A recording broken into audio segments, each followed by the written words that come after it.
Good evening, everyone, and welcome to the Metaphysical Hour. I'm Julia Cannon, and this is my co-host, Tracy Mahan. Woo! Hi, everyone. So excited. So exciting to be here. Oh my gosh, this is doing another one of our special QHHT Level 3 series. Yay! With one of our newest Level 3 practitioners. Woo! It's so exciting when another one comes through the door. Woo! Yay! Yeah. It is. I find it to be very exciting when we reach that level 3 and we really start jumping into these sessions at a deeper level. So absolutely. So our very special guest tonight is Conny Racher, and you're from, okay, I know, is it Austria? Yes, Austria. Yes. You know, it's hard to believe that because you were talking before the show about how hot it is, and it's hard to believe that Austria would get hot. Oh, yes. I'm so happy to be here. So welcome. Thank you for the invitation. I'm very excited. Yes, and it's very hot right now. So we have kind of continental climate in Austria. We're in Central Europe. So it can be very, very hot, up to 36, even 38, sometimes 40 degrees in the last few years. So, and it's not usual that we have air conditioning in the houses. So yeah, it's really, really, you have to get used to that. And working is quite a challenge in that climate. So we hope that it won't last too long. Right. Yeah, this is because we're just at the beginning of summer. This is the first day of summer. Yes, and it's summer solstice. It's the beginning of summer, and it's a wonderful day. It's a portal day, so I'm very honored that you're interviewing me on that special day. Since you guys said this, we are pre-recording on the 21st because this is not going to air on the solstice. That's right. So I just want to clarify, we're pre-recording because of our time difference, and so so we're celebrating summer with Conny, and she's bringing the heat. Yeah. All right. Bringing the heat. Well, Conny, let's just keep it going. Let's keep it hot then. So, you know, what we love to do, I love to hear your story, how you came into QHHT or in the metaphysical world, all of it, because I'm just guessing that you didn't start there. I don't know. I don't know your story, but that's what I'd love to hear is your story. Okay. I'd love to share my story with you. Wonderful. Actually, it's my QHHT is my third professional career, right? Okay. If you want me to touch shortly upon my other two careers, right? So my first professional career was a teacher of English language in the local grammar school. You would call it academic high school, right? So I moved here after I finished university. I moved to Schwechat, which is very close to Vienna. It's actually a suburb of Vienna. And because I got a job here, so my first teaching job. So that was, the phase where I got married, I had my kids, we bought a house, we got settled down. And actually, I loved my job. I loved teaching, I loved the kids. I loved my colleagues, and we had a lot of fun together, and we did very interesting and cool things at school, actually. So we were a bunch of quite young teachers, about 80 teachers and about 800 kids. So it was a small grammar school in comparison with American schools, but still quite big, I must say. So I love teaching.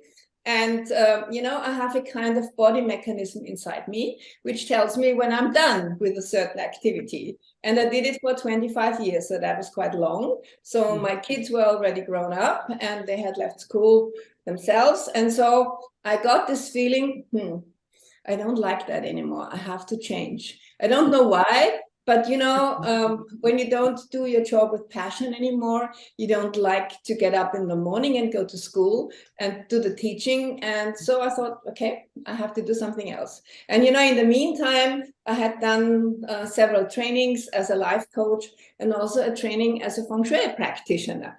Because, my spiritual phase had begun about 20 years ago. I got interested in feng shui and I started reading books. And I started doing courses. And then I thought, okay, I have to make a decision. Either I can't do it part-time, teaching part-time feng shui. It doesn't make sense for me. So I decided, okay, let's take a year or two out of school, right? And let's see if that goes well. And it took me a while until I was that far, because it's not easy to go from, you're employed and, Kids have to be taught, they have to go to school, right? But when you go self-employed, it's a totally different thing, right? But in the end, I did it, and I have never regretted it. So 25 years of teaching was actually enough for me, and I have, I've done all my experiences, and it's kind of got boring, right? So I thought, okay, let's do it. And I got the support of my family. So I went self-employed, and I became a feng shui practitioner, right? But parallel to it, I always did some life coaching because I like that. And, in school, you have to know how to communicate, you have to know how to support students, and also teach, and also colleagues and parents. And so that went actually quite well. And so, okay, I did feng shui, and I did kind of life coaching, right? And the interesting thing was, in feng shui, it's the method that I learned is called the flying stars method. And it's a very, very precise method. Actually, the flying stars is you put a numerological energy chart on top of the floor plan, right? Okay. And those chi combinations, we call them chi combinations, or star combinations. Star actually means chi. And they tell you exactly what's going on in the house. So if there is a lot of romance, or if there's a lot of fighting, if people are sick, or if they're healthy, if they're successful in their careers and things like that. So very, very exciting. And you can achieve actually great results if you get the chart right, and if you get the remedies right? And when somebody is sick in the house, I actually thought, I could do some more. How can I support those people, right? And, I started thinking about some kind of healing methods, not like medical or something like that, or psychotherapy or something like that. But I wanted something that works fast and is very effective, right? And so I just, I did some kind of trainings. I did matrix energetics with Dr. Richard Bartlett. He's an American alternative doctor. So, and he came to Austria several times. Every year they came with his partner. They came to Germany or to Italy, or at least to Europe. So I did a lot of trainings with them, and it was quite successful actually. But there wasn't really a flow, right? And so I kept thinking and thinking and looking and looking. And I remember once we did some kind of mastermind group with an American guy in Vienna. And when I was telling my story, and we were discussing books and things like that, how to become successful, and he said once, Conny, don't you want to be a healer? And I said, me? A healer? No, I can't think of that. But the seeds were sown actually, and I started looking and looking, and I went into hypnosis. Actually, I did 2 hypnosis trainings. One with a Russian guy who came to Europe to teach, and one with a Dutch alternative doctor, right? Who was quite similar to Dolores. He actually did a course with Dolores, and he snipped some things from her, right? But it was not successful. It didn't get there. I wonder why. That's a valuable lesson right there. I can tell you a few things afterwards if you want. If you don't want to do them online, right? So, yes, and at that time, that was about 2016 or something, I was researching and reading books about a Russian girl called Anastasia. And she was some kind of a Vedic master who lived in the wilderness in the Siberian taiga, right? And a man discovered her, and they fell in love, and they had 2 children together. And he wrote about 12 books about her.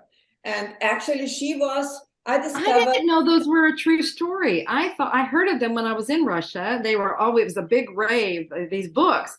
I thought it was just a series of fantasy books. Yeah, wow. Absolutely true, right? And the interesting thing was because I forget the author. Actually, he was a businessman, right?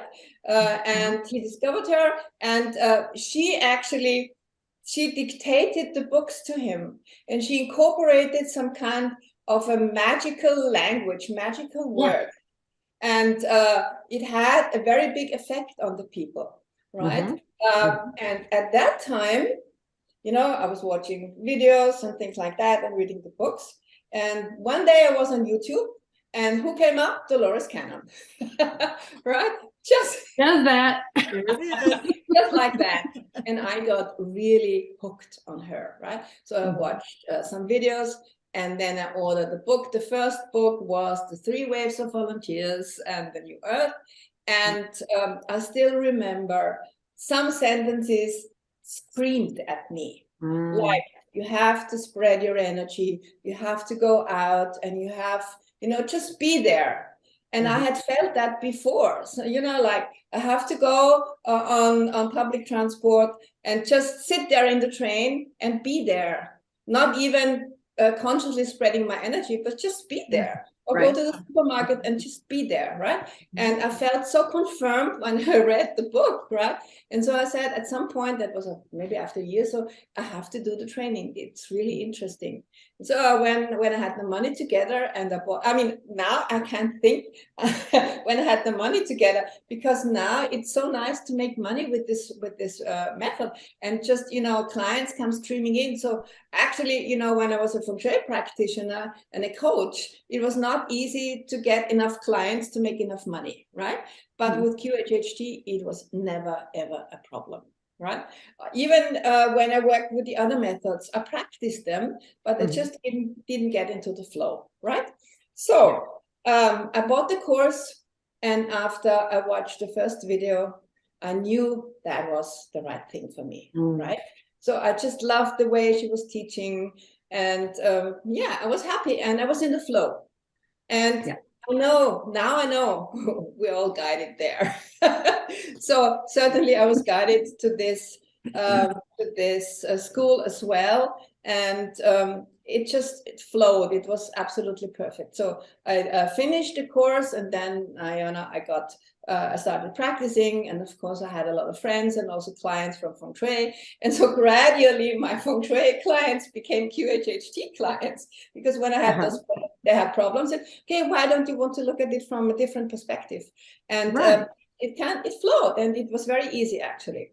So I had those practice sessions, and I kept sending out intentions. I want those guys from America to come to Europe. I need to go on learning. I need to and then magically the level 1 companion course with Susanne Spooner turned up in London. So I went to London, and that was also a very, very gratifying experience, actually, because I met a girl there, a Russian girl, and we've been friends ever since, actually. And the practice sessions were magical. And I just got an email from Susanne where she invites the level 1 companion course participants to come to Ibiza. And she said she remembers the level 1 companion in London as a special one. And there was a special atmosphere. There was a special atmosphere. And what was so interesting, if I may just mention my Russian friend who I met there, right? She had a husband who had a brain tumor, right? So he was very, very ill, and that was also one of the reasons why she did the course, actually. But she never got into practicing a lot. It was just not for her. But about half a year later, she wrote to me, and she said, we found an alternative doctor near Vienna, and we're coming to treat Tiago, her husband, right? And that was 10 kilometers away from me. So I invited them to stay with me, and he was so sick and so ill, and I fell in love with them. And, we have this wonderful weekend house in the woods away from here, and I invited them to stay with me, and they stayed with us for about 4 weeks, right?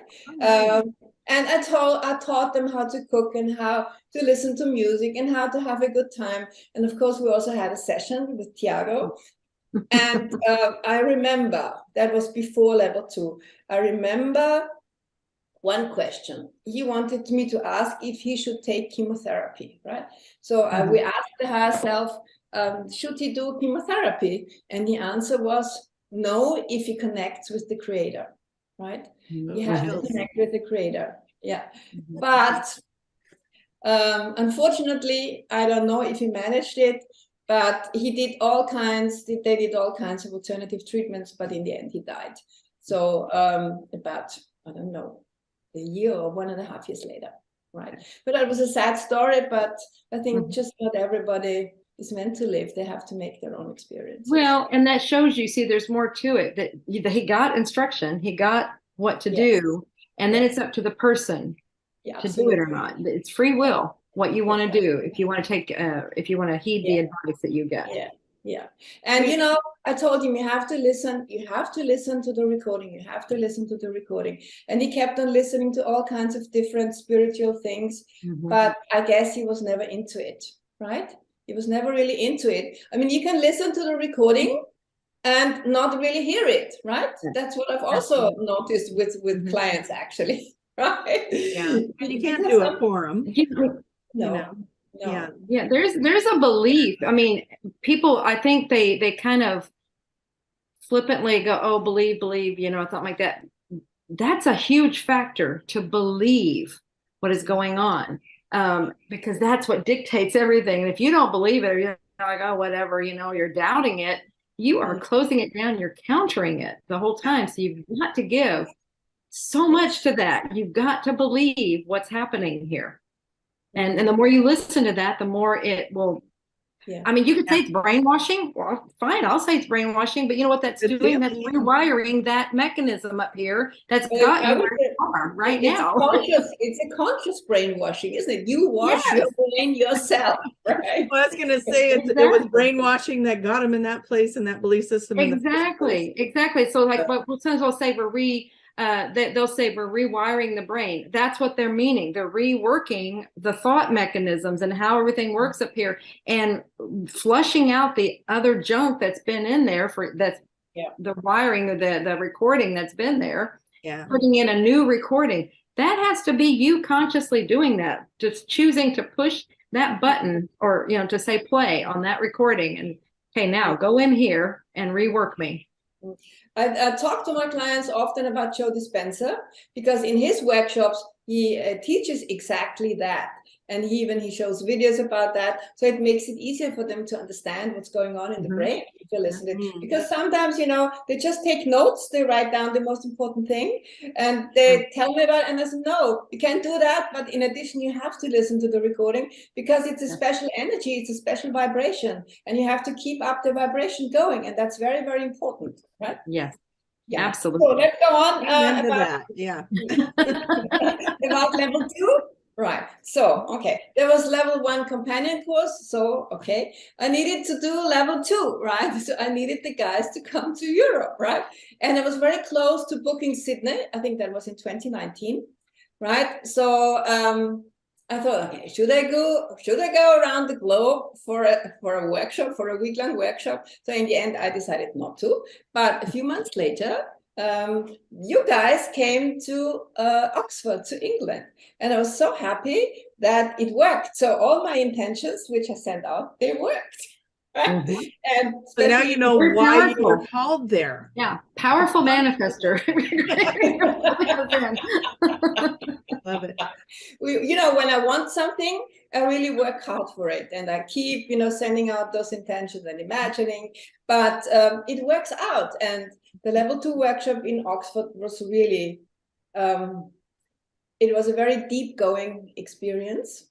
I have to say, especially not only because of the content of course was very good, and I met interesting people there, but the best thing was actually that I met my friend Rolf there. Rolf, you know, the one who translated some of Dolores's books, and we have, you know, really we've become such intense and intimate friends, and we are constantly on the phone, and I visited him, and he's got this wonderful family. They are about, it's a patchwork family, and there are about 6 kids. Can you imagine? And there are 2, and you know, his wife had breast cancer, and they told her that she could never ever have children, and then they had 2 at a distance of 1 year. Can you imagine? So they have those 2 very small kids, and so that was fine. But he's doing those absolutely fabulous astral travels, and he tells me what kind of experiences he's making, and he also has those kinds of clients, actually. So it's absolutely interesting and fascinating to listen to him and to exchange information and things like that. Okay, so that was level 2. And it worked fine. And afterwards, you know, the results were better and the flow was, and the clients kept coming. But, you know, when you try to become good and better and better and better, it's a kind of pattern inside you. Yeah? As a teacher, I tried to become better and better and better. As a feng shui practitioner, I tried to become better and better and better. And with QHHD in the beginning, no, level 3, that's too far ahead. No, thank you. Right? But when you're in it, right? And I noticed that I had questions and I wasn't very sure about certain details, right? So I thought, okay, let's try. That was 2020, I think, level 3. But I only had 75 sessions. So no way to get in, right? Which was good, because then you came with the online level 2 workshops. And I decided to just do the level 2 again, but online, right? And it helped me so much because, you know, you reworked it and there was a lot more details and you could stop it in between. You could listen to the video, stop it, take notes, listen again. What did you say? How was that sentence? And that made a big difference to the on-site workshops. Of course, you didn't have the contact with all the others, but still, I found it was very, very good, and grateful, very grateful that you developed it, and it helped a lot. And also, you know, the results kept getting better and better and better, right? So that was 2020, and then I kind of became a little bit sloppy, right? And, I have to, you know, do a little bit here, do a little bit there. And okay, let's try level 3. I need a level 3. Kept out sending an intention. Okay, and then Tracy turned up. I think in September it was there was somebody else who did it, but then you announced yours, Tracy. That was in November 2022. All right, and I had to get on because, you know, you had, if you want to do level 3, level 2 must not be longer than 2 years ago. So I was yes, I had to do that, and I had more than 125 sessions. I had 150 or something. So I got in, right, and yes. So what else? How did I get on about that? I sent out an intention again, right? You know about the Indian guru Sadhguru, right? Sadhguru is an Indian guru. He's world renowned. He's all over the world, right? And I did a workshop with him, and he says, you know, set yourself goals: a short-term goal, a mid-term goal, and a long-term goal. And my short-term goal was to get the level 3 within 2 to 3 months. Flow should flow, no obstacles, quickly, fast, and with a good result. And it worked, right? And, so, and as her instructor, thank you. Thank you for that. The thing was, I was happy that I got in and I had sent off my intention. But the problem was I had to get an English-speaking client, because here in Austria, mostly you work with German-speaking clients. So where do I get an English-speaking client from, right? And I sent out intentions, and nobody turned up. And it got close to the deadline, right? So I sent Tracy a mail. I said, you know, I've got a video of a German speaking. We could translate it, but there is no interview. No, I need the whole thing. So I thought, okay, what should I do? So I went back to my phone. Got all the work you went through to get this. I'm remembering it now. No, but it was fun, actually. So I sent out an intention again, but a special one. And I used one of my feng shui tools, and it's called Dagwa. Dagwa is a very, very powerful manifestation tool, and you work with the I Ching, with the 64 hexagrams of the I Ching. So you do an activation. Yeah, very powerful. You do an activation, and it has to align with the birth date, with the facing of the house, and if the date when you do it, right? Wow. And I did it, right? And the next day, a friend called, and she's multilingual, right? She works in Belgium and she lives in Ibiza. And I told her about that, and she's like, "Oh, if you had told me, I could have rearranged my flight, because I want a session with you anyway." She'd done one with me a few months before. I need another one. Okay, and I said, "Well, yes, but it's too late now, right?" And then I said, And she speaks 7 languages. So English, German, French, Italian is no problem, right? And she said, yeah, no, we could have done it in English, no problem. And then I said, oh, and she was on the way to Ibiza. You know, she was working in Belgium. And, you know, around All Saints Day, around the 1st of November, there were a few days off and she was on her way to Ibiza. And I said, oh, I could come to you and we could do the session in your place. Yes, do it. So all flights were booked out around All Saints Day. Everybody goes away because in November it's cold here and people want to go to Ibiza, to Portugal, what have you, right? And I got a flight on the Spanish airline and then the next day I flew. Wow. Yeah, so Wow. that worked perfectly. It worked perfectly. Mm-hmm. And the session worked well. The interview worked very well. The hypnosis worked very well, although the external circumstances were not good at all. You know, it was not in my treatment room. It was in her tiny, tiny house on a futon. Can you remember, Tracy? The futon was kind of slanted, so she had to wiggle around all the time during the hypnosis because her back was aching. And there was this fly. Oh yes, around her head, and I didn't know what to do. I couldn't, you know, just chase it away with my hand, but I didn't want to get distracted. So that was not very pleasant. But actually, what was absolutely fascinating, the session, the hypnosis happened by itself. So there was a team up there and they were guiding me. They were guiding us, right? Because she's an experienced, spiritual person. And it just went, it went very well. And we, of course, we were very happy afterwards when it was over. And you said some very vital things. I mean, I kept saying, well, your intention, you know, you set goals, you had your intention out there and you knew what you wanted. And see, that's that team we're talking about, they're always there to help, but they needed to have that. They need to have the direction. They need to know what you want. They need to, before they can come in and help. I mean, otherwise they don't know what, you know, they have no idea, you know, it's free will here. And so you know what, when I do my sessions, I always call them in, right? To help me ask the right questions, especially in the interview. And sometimes when we take a break in the interview and I go to the bathroom, I get the next few questions. How many people get bathroom messages? It's so bathroom. I get shower epiphanies. The bathroom's a wonderful thinking place. Downloading a lot. How much is a download room? Yeah.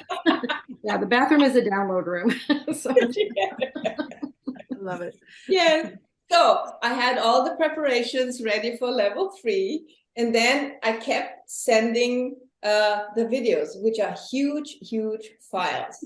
And it simply didn't work. So it took me 4 or 5 days, right? The computer running all the time. And for some reason, I sent them on WeTransfer. And they told me it's been sent, but she didn't get them. She couldn't open them. Oh, my God. Right. I think the only thing that worked was the interview, which we didn't need because we did our own interviews. Yeah, I'm like, oh my gosh, I feel so bad. Like all this stuff is not making it to me. I think did you end up playing it on your end instead? Like we found a way, but it no, we found a way. Actually, it was Desiree, the Dutch girl. She said, just put it on YouTube and just click the unlisted, right? Which I did. And I did it while we were watching the other interviews. And it worked within 2 or 3 hours. We had it all up and it worked. We were good to go. It was quite a challenge. Found a way. And then we were all watching it and this fly was doing its thing. And I'm over here, you know, we're all kind of muted. So we're all trying to swat the fly. We're all wanting to swat that fly. And I'm like, how did you do it? Like she stays in perfect form during this thing with this fly. But she didn't notice it, I guess. It was so deep that she didn't notice it. They don't notice it. They don't notice these things. It's us. We notice it. Yeah. We're thinking it's going to bother them and it's bothering us. But yeah, absolutely. It was bothering me. Become hyper aware. Yeah. Anyways, yeah, it was well done. All the efforts paid off. Yeah. Yeah, absolutely. And I was very happy because, I didn't have to resubmit. It was just the induction where I had to correct a few little things. But all in all, in the beginning of December, I had it. So the 2 to 3 months goal was absolutely happily fulfilled. Trust. Yay. Congratulations on a job well done. Yes, absolutely. And so, afterwards, what happened was I thought, okay, I've done it all in English. I could actually upgrade my website. I had an English version, but a very simplified one, not the one I had in German. So actually I updated my English version because I thought if I did all the work, I can just as well get more English speaking customers, right? Which happened. So I did that. And, I have not too many, but people are coming from Italy, from Serbia. One came from Dubai, from the Czech Republic, from Slovenia. And, English is the second language. So it's no problem. We can do that. And I have got used to it. And I don't mind actually if I do it in English or in German now. But I have to practice. And so that's also a thing that I learned. And so you learn a lot of things besides the ones you're supposed to learn, right? Yes. And thank you, Tracy, for being such a wonderful teacher.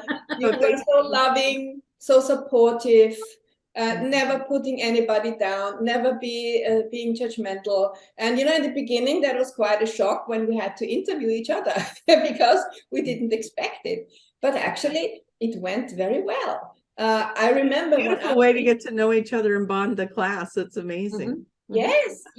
And you don't actually notice that the other ones are watching you because they're muted. And I think their picture. We just disappeared. So it was just, the person who interviewed you and myself. And I went so deep into my. If we could maybe not talk too much about what happens in the class. Okay. Okay. Because leave it a little mystery. Yes. Okay. So. Yes, what else? What was interesting also is before level 3, I'm working a lot with the Bash, for the last 3 years or so, I have regular sessions with him. And of course, I also talk about my sessions, and I talked about how to prepare for the level 3. And he said, you don't have to prepare much, of course, which I did. I did a lot of preparation. Then also Dolores came in and said everything is fine, you don't have to worry. And it will be a kind of initiation, right? And I felt, I can't really explain it very precisely, but the initiation I felt was that the level 3 is a special kind of bubble, right? With special energy. And so the results have been extraordinary, right? They always go under, even the ones who would never suspect were very difficult left brainers, they go under. There's a lot of healing that's happening. And I feel kind of protected. And whenever I need Dolores, she's there. There was a wonderful thing about the level 1 companion course. After it was finished, I had this wonderful Airbnb apartment, and I was lying on the couch, totally tired. And suddenly I felt her energy coming in, and this kind of violet perfume, this violet flavor, kind of going over me. Oh, that's her. Thank you very much that you're visiting me. So I was very, very touched about that, I have to say. Right? It's an experience and a memory that I certainly will not forget. So I feel she is with me whenever I need her. And that's just great. And this is also probably part of that bubble, because I guess, and you will know better, she looks after us, doesn't she? Absolutely, she does. Something else that happens, and I like you're saying this, what you're saying about, I mean, yes, definitely you're looked after, but also you have a confidence level that you didn't have before. And that's what really, like you're saying, all of them go under all of this. You know more about you and how you will deal with this. And that's that confidence.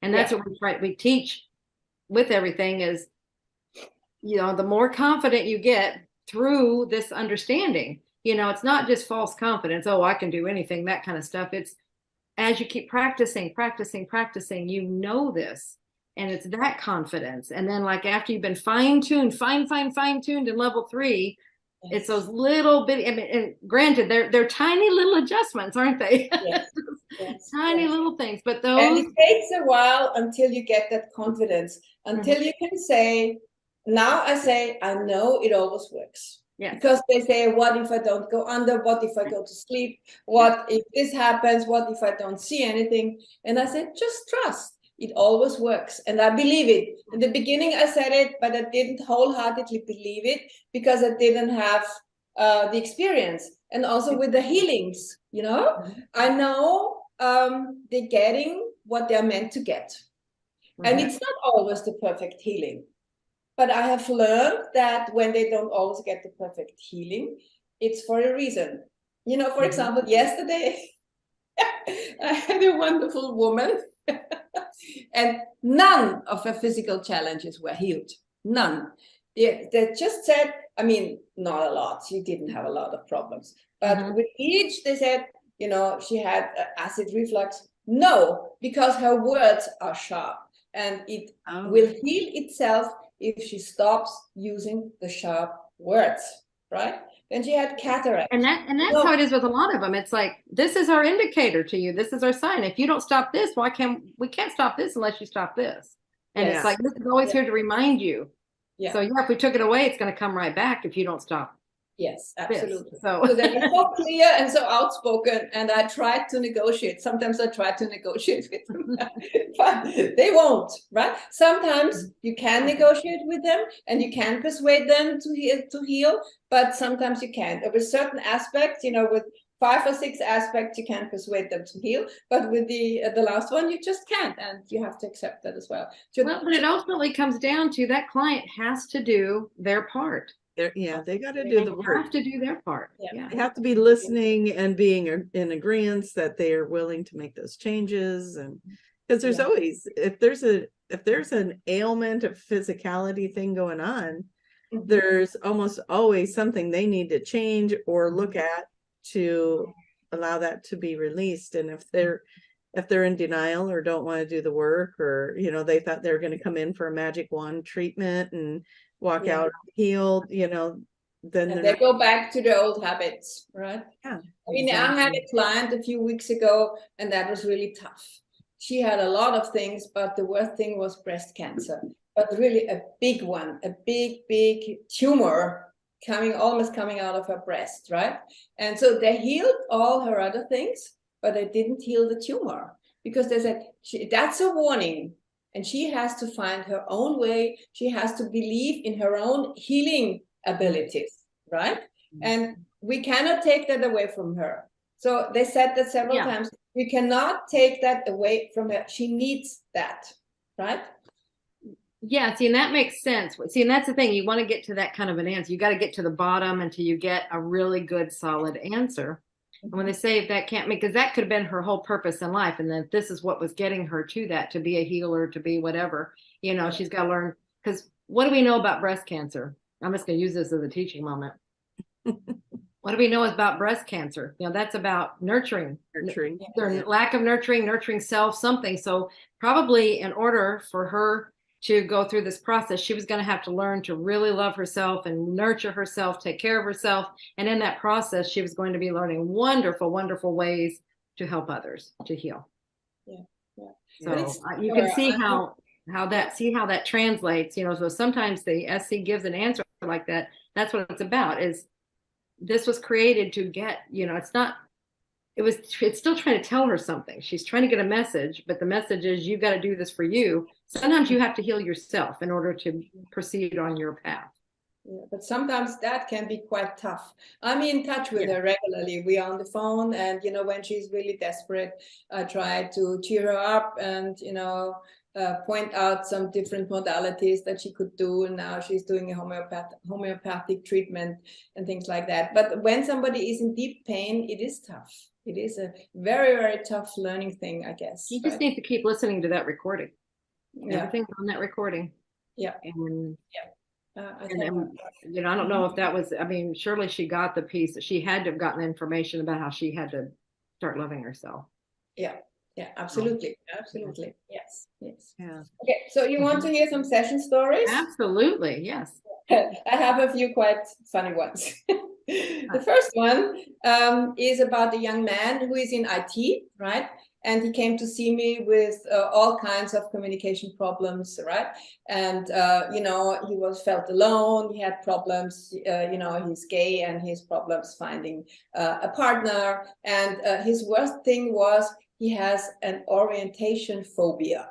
So whenever he goes somewhere, he's afraid that he can't find home, right?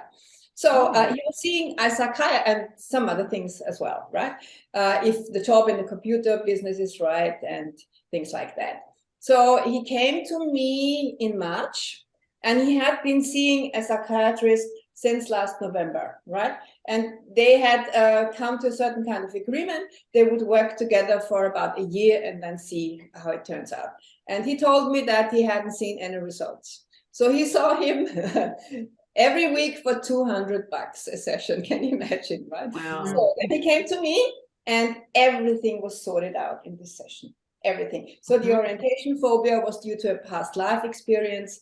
And that's what I find so fascinating, because I have a lot of people who are, you know, psychotherapists, doctors, or people who are, you know, searching, and they're trying to find solutions for their problems, right?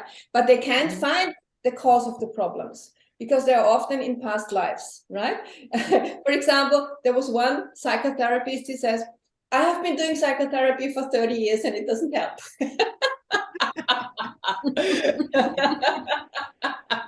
So, but when they come to the cause of it, which is sometimes, not always, but sometimes in a past life, and it's so easy to heal it, and then it's gone, and they are so relieved because you know, they are free. Actually, it's a new kind of freedom. So with that client, everything had been sorted out in the session, and he was very, very happy.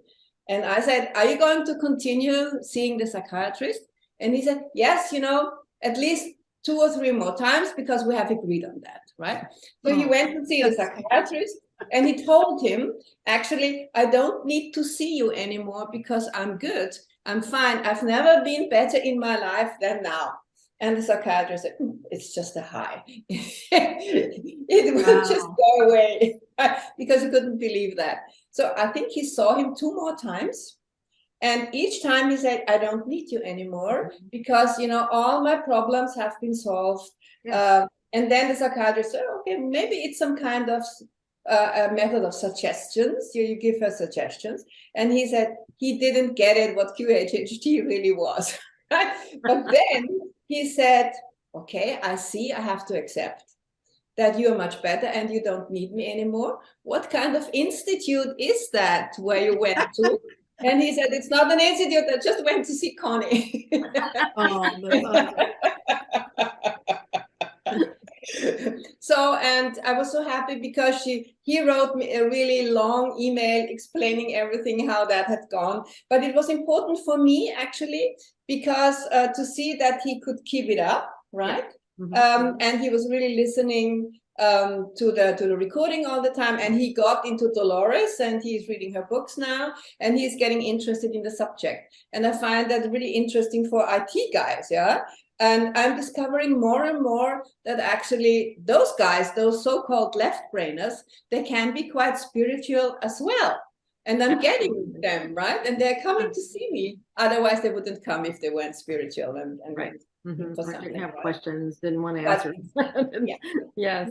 So there's something interesting that you said there that I think that might have been part of what he had to go through too, is where he went back and he kept telling the person, I'm fine, I'm fine. See, that was reestablishing to himself.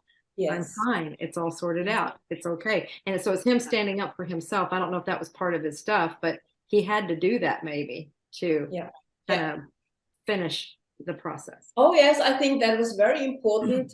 And I find that was very courageous and also part of his new self-confidence. That is, I'm fine. I don't need you anymore. And I said to him, you know, calculate that. You go there every week for a year, and that's $800 a month times 12 or times 10 or something. How much money you spared, actually you save, because you don't need to go there anymore. And I'm not sure if you really could have helped him, right? Especially with this orientation problem, right? I mean, you can't do that Not rushing. if he wasn't going to go into another life, probably No. not. No, right. Yeah. Mm-hmm. Okay, so maybe a difficult situation, right? Because not all are like that. Right. But I had this girl from Hungary, I think she was, and she said, "Okay, I want to try it out of curiosity and things like that, right?" Mm-hmm. But she didn't see a past life, but she saw lots of light body and things like that. So I think she was very, very much up in source. But when I called the higher self in, it would not talk. I said, "Can I talk to the higher self?" No. So I tried and struggled for about 15 minutes, but they just wouldn't talk. They just said 3 sentences. All is good, right? Very relaxed. And then they said, "We are listening." So I read all her questions. I did all her physical things, right? And she never said a thing. So that took about, I don't know, half an hour or even more. I can't remember. And afterwards, actually, when I woke her up, she had a very, very difficult time to become awake because she was so deep, right? And then I said, "What was that like?" And all her physical things were gone, and she felt really, really good. So I remembered, what Dolores said, never waste a session. And, I started with silver healing meditation, and I did it like that. And then I read the questions and I said, "Okay, when did that start? What was the emotion? Can you heal it? How will she feel it? How can she maintain it?" All the procedure, right? And it worked. So, and that was a very interesting learning experience for me, right? So that was good. And yeah, you can't just stop it, right? Because in the beginning, when it was not that, Well, and something else you're saying there, and this is really important, is expectations. When people come in, practitioners and clients alike, you have expectations, and it doesn't go the way it's supposed to go. You shut it down. It's like, "Oh my gosh, it's not working. We're out of here," But look, a beautiful session happened where nobody was talking except you. They go how they go. And these experiences, they are so interesting for me because, another thing I learned was, and I had to experience, is you have to keep them under for at least 45 minutes to an hour. No matter what they say, no matter if they see a past life, especially if they don't, right? I had a guy, engineer, very left-brainer, right? And he just saw scenes from his life, right? I don't know if he was making them up, because he said, "It doesn't work. I'm not under. I'm awake. Conny, this doesn't work." And I said, "Okay, stay there. Be relaxed. It's working. Going with me." And then I called the higher self in. No, I'm awake. This doesn't work. But at some point, suddenly, he said, "We and you and he." I've got him, right? I've got him. And so I asked the questions, and he was there because he had problems with his marriage, and his wife had sent him to see me because she needed him to open his heart. That was her request for him, right? So just to see his emotions. And he also had a physical problem. He had a kind of tennis arm. So he was, I think, surgery was ahead in a week. And I said, "Should we look at that?" No. I have the appointment for the surgery. So he wouldn't look into that. And that's okay, right? I mean, if it's quite a thing for him that he got those answers. And then afterwards he told me, I said, "Okay, I knew it wouldn't work. So I just didn't give a shit." And then it worked. So he let loose and he relaxed. And he didn't care anymore if it worked or not. And then it started to work. So he needed a long time. It works, exactly. But, I was sweating and, oh my God, how is this going to work, right? But in the end, it turned out that it worked fine. Yeah, right? see what you're saying. See, he surrendered. He allowed. Yes. That you got to allow, and whatever form that is, and it may be that you don't care so much, you just let go of all the caring, because sometimes they care so much that they don't realize, "I want it so bad, Well, you're restricting it. You're actually shutting it down when you do that. That's those expectations again in there. Just go, "You know what, and whatever happens, I'm just give in." And it'll happen. It flows. Yeah. Yes. And you just need, as a practitioner, I think we need these experiences, even if they're tough, because you learn from each session, you learn, right? And I want to point something out. Tracy, you said you find that the interview is very, very important. Sometimes it's even more important. And I just had 2 young girls where I found that the interview was it was more effective for them than the session, than the hypnosis session itself. Especially for one girl, she called herself, she had sociophobia. She can't talk in front of others, right? And then after this 3-hour interview, she just talked normally. She was joyous, she was laughing, she was telling me her story. I said, what problem do you have about talking to other people, right? So I think something opened for her, right? Yeah. But then in the hypnosis, she had a hard time. I think she did not have a concept of what the higher self actually means, right? So not much was going on, and her conscious mind was coming in all the time, and she was probably too tired already, and she couldn't concentrate and she couldn't relax. So I just gave because she had a problem with a kind of exam, she was doing an apprenticeship, and she had to go to school, and there was one exam at the end of June, and she was very, very afraid because she had to talk in front of the examiners, right?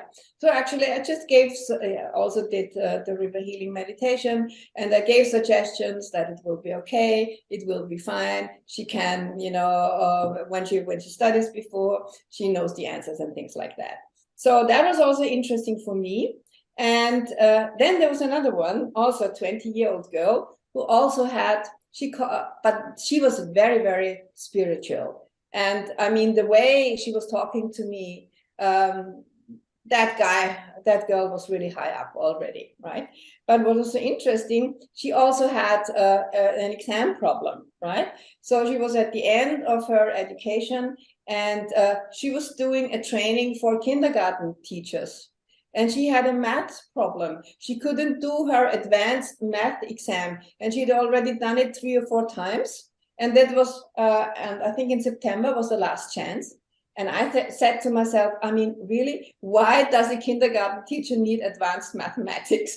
But the problem was the teacher, right? So we talked about her, and she described her as a kind of math robot. So she doesn't care if that is needed or not. She has just to bring the results, right? And what I did then, those things are just coming to me during the interview. I had learned about a technique from Jean Houston. She's an empowerment teacher, an American one, very, very famous one. And I did a workshop with her. And she said, you can change past events, but just going there and changing them. And I said, why do you think you have a maths weakness? I mean, you are intelligent. The way you talk, the way you write down your questions, that means you're a very, very intelligent girl. So why are you talking about having a maths weakness? When did that start? And then she said, when I was about 4 years old, I heard my mother talking to a friend about myself, about she's good at numbers, she can't calculate, she can't do this, she can't do that, right?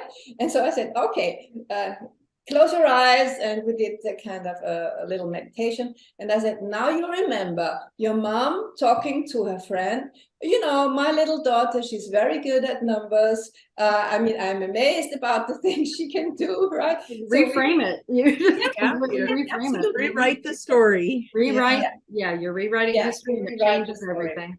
Yes. And then in the hypnosis, I just asked the higher self what they said, and they said she needs to trust, she needs to believe, and then it will work. And then I asked her, what about the exercise we did? Oh, that was fine. That helped her a lot. So I try always to confirm during the hypnosis if that was enough or if they need something else. Yeah. Oh, that's fantastic. Hey, I'm looking at the time, and you're not going to believe, but we're actually right there. So thank you so much, Connie. Can you tell everybody how they can find you if they would like to have a session? Yes. Okay. So my website is connyracher.com. Just one word. Racher, right? Racher. Conny Racher is one word, right? And they find all the information right there, right? Beautiful. Fantastic. And where's your location again? Yeah. My location is Vienna. So it's actually Schwechat. I mean, the village is called Schwechat, which is a suburb of Vienna, right? But it's very close to the airport, so it's fine for somebody who fly in for the session because it's just a 10-minute drive from the airport, right? And you can stay at a hotel at the airport, or in my village, there's also hotels, so they can go and, you know, add a little holiday in Vienna, weekend holiday. Sounds like a destination, yeah. Yes, it's a wonderful destination. Absolutely. And may I mention one more thing about Anna Morozova, the Russian girl, who's also a level 3 in Vienna. I think she was the latest one, and she was also with you, right? You're posting pictures that the two of you found each other. Yes, and you said, you know, may I introduce the next level 3? And I checked out on her on the internet, and I saw she's in Vienna. I'm like, oh my God. I mean, we have many Russian people living in Vienna. And so I contacted her, and we met a few days later and had a wonderful conversation. Isn't she just the sweetest? Yeah, it was absolutely wonderful. And, you know, I asked the Bash about it, and he said, you had a life together, and you were her mother, and you worked through history to be together again, and you learned to do wonderful things together. So that was so sweet. And so we have an appointment next week again, and we'll see what we can do together. But we are always on WhatsApp. And so, yes, and then we sent the photo to you when we met the first time. But it was, it clicked. We saw each other and it just clicked. So related. I just think I've been blessed with some of the best students on the planet. So Julie is always like, but how are you getting all these amazing people all the time? I'm like, you guys have all been great. And I just have been so blessed with all the classes that I've got to teach, and the connections you guys are all having is just, it just makes my heart happy. And those pictures you guys sent me when you met up was so cute. So, but I know we got to get going. So Julia, how do people become a practitioner? Yes, go to qhhtofficial.com. All the information is there on that homepage, or you can look at courses up on the menu. But it's an online course. You can take it at your own pace. Just, you know, at the comfort of your own home. It's wonderful. Just see what resonates with you. You've heard these stories. If this sounds like something that resonates with you on how to help people, my gosh, this could be the absolute path for you. And then Tracy, that's if you want to be a practitioner. If you want to have a session, you go there too, and go to find a practitioner. Hopefully you'll be in Europe and you can go see Conny. Go to where you can search for practitioners in your area or where you're willing to travel, and see who resonates with you. Do your due diligence. Tracy, how can people find you? Well, qhhtofficial.com or tracymahan.com. You'll find my information there, or at either spot. And so excited to have you on, Conny, and it's like a double fun for me because I got to spend time with you already, and now we're here celebrating that end result of level 3. That's so cool. Thank you very much, Sylvia. It's been a wonderful conversation. Thank you for inviting me, and thank you very, very much. Yes, thank you so much. It's been fantastic. We love you all, and we'll see you next time. Bye. Bye.